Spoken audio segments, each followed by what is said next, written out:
We're back. We are talking about hair, the good, the bad, and the money.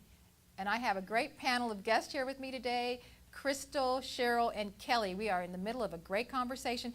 I want to talk about white women for a minute. White hair envy. Growing up and seeing Farrah Fawcett on TV, seeing the Angels, I don't know who you were looking at when you were coming up on TV. Who did you look at and say, I want my hair to be like that? Marlo Thomas. Ah, that girl. That girl. Diamonds, daisies, snowflakes, yes. Okay. That was me. I was do wear my That Girl flip. that flip. I love that flip. But I never really thought of it like, when I was growing up, I remember plenty of black girls having long hair.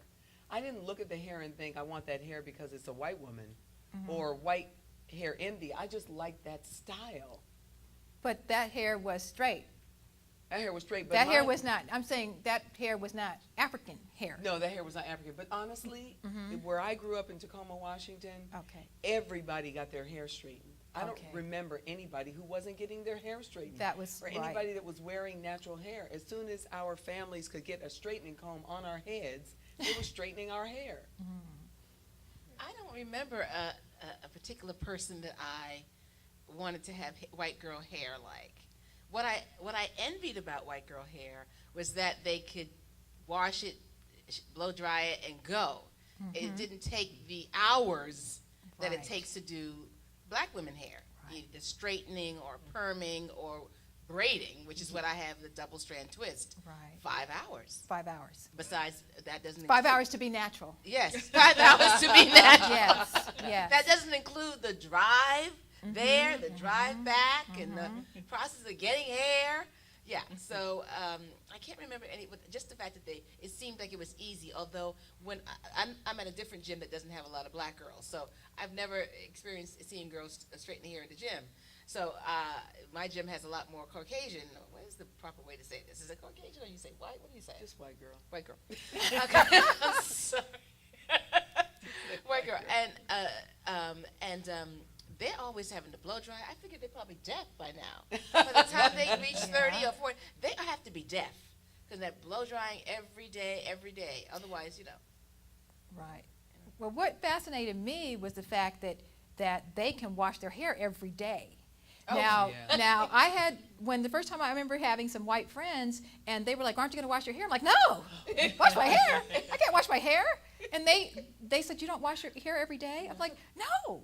I said, no, are you kidding? It takes hours to do my hair. But the fact that they could wash, not only could, but they had to wash their hair every day because they said their hair got oily. And it's like, and my hair never gets oily. My hair gets dry. Right. So, there was something very different in terms of time and the fact that we have to spend hours to get our hair like this, that we're not going to try to get wet. That's a whole other thing. It's like the black woman's kryptonite, water. Water. Water. Just go for it. I have no. Do you option shower with my hair. with a man? Yeah. Let it get I'll wet? let it get wet. Let it and then get I'll wet? just throw some gel on it and slick it back. I just don't have any off limits with my hair. Okay. I never have, and I hear men complain about that all the time, about how you can't touch a black woman's hair. Okay.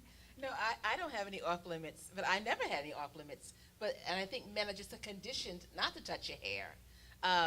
But I don't mind because, I've always been a woman that shoots from the hip. You can feel a track, I got a track. You can feel the weave, I got a Okay. weave. I don't have anything else to You think don't, about. you don't want them to think this is my hair. No, I mean, I think it's so acceptable today. And even when I wore a weave, I'd let guys play in my hair and everything because the weave, I paid a lot of money.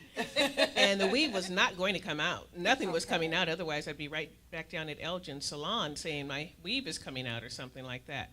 Now, with hair like this, I don't think anyone really wants to put their now hand Kelly, in there. you said the word. Okay, Elgin Charles, Yes. Beverly Hills, Yes, money. money. Okay, now $600 for a hair weave. 600. Well, when I went to Elgin, it was the 90s, so it was probably 500. But the hair was another 500 from the Italian chick, Whoa, wait, And so- $1,000? more or less. But the hair did last a good year or something like that, maybe 8 So months. you could reuse the hair. Exactly. So you would have to redo the weave every 3 months or something. But it did make a difference because Elgin, I used to be on So it was TV. $500 every 3 months? Something like that, right. Okay. Yeah, I try not to think about too much how much I've spent. putting Imagine, think about this. How much money have you spent on your hair? Thousands. We probably Millions. could build, no, I'm saying, with the four A of lot. us, all the money, we probably could buy a commercial real estate piece of property. That's one of the reasons I wear my hair natural now. But I mean, it's- there's a recession. I'm There's a saving a recession. lot of money. So do I you think my that a own lot hair. of people are going back natural because, or doing their own hair because of the recession? I'm leaving mine in longer. I'm allowing my roots to show. I'm allowing the kink and the naps to show. And the older it is, actually, the better it looks. They don't know that, you know, it's not tight to the scalp and all the particulars of it. But I've spent, I've stopped going every 3 months. Stretching it out a little Stretch bit it- longer. yeah, exactly. Now, I've actually had a benefit in my, because I make hair products. And one of my products is a natural hair relaxer. It's called the Natural Laxer. We have been selling more natural laxers to women at home because they could do it themselves. And now with my new Edge Wonder product, people can do their edges themselves. So I think that for women doing their hair at home, that business is going to boom. Now, one of the things that was in the movie, Chris showed where a lot of the companies are now white-owned. They used to be black-owned companies. So back in the day when you used to buy Ultra Sheen and Afro Sheen and a lot of the products, those companies were then sold off to white companies, L'Oreal, to Revlon, to a lot of that. Do you take a conscious effort ever to try to spend money with black businesses? Is that something that we can educate women to do? Oh, I always do. I always try to spend my money with black folks first. And that brings me around to the Koreans and owning every beauty supply. I do have a problem with that. I Okay. really do. Okay. Because I do too. it's like, it would be different even if they just hired black people to work there. Yes. I mean, Agreed. I mean, if you just have someone who can help you. I've gone to Yes. and in Harlem, I just moved back from New York, as I said, in Harlem, you know, they're in every single corner. Yes. And you go in there and they can't help you. Right. You know, they can't offer any suggestions. You really have to know exactly what you want because there's nobody to help you. So if you have somebody who has the same kind of hair as you do, Yes. and then it just makes you think that they're giving something back to the community instead of just taking.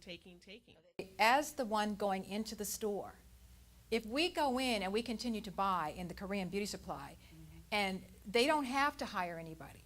If we said we will not buy in your store because there's nobody that looks like me working here, when you hire somebody that looks like me, I'll come back and you can have my business. They would hire somebody, but we don't make those kind of demands. No, we That's don't. true. We have to make a True. really It's true. conscious effort and have it be a huge thing because they'll just think it's one person. Right. And they'll say, oh, okay, we lose one person. We've got 5 more coming in, but we really should take a stand. Well, I'm here to say black hair care businesses can only come back if we have the support of black people. You're right. I'm a manufacturer, African Wonders Hair Products, it's africanwonders.com. If black people don't buy from me, I can't hire other black people. When people buy from me, when my business thrives and grows, I can hire people out of our community. You buy from somebody else, you're not going to bring that money back into our community. So I like the fact that Chris did this movie, opened our eyes to what's going on. The Koreans have a newspaper that's all in Korean about black hair care. We can't even read the paper. So I say to people, I'm challenging people, find out who the black-owned companies are. Drive to the black-owned beauty supply. Every neighborhood has one. There's 9,000 9,000 beauty supply stores in the United States. 8,500 are owned by Koreans. I say 5 to 500, go to those stores. Start to do business with people that look like you. Bring that money back into our community. That's what I've got to say. That's my last word. Thank you all for being my guest on the show today. I appreciate everything you had to say. You all have to come back because I want to talk to each of you individually. We have plenty more to talk about.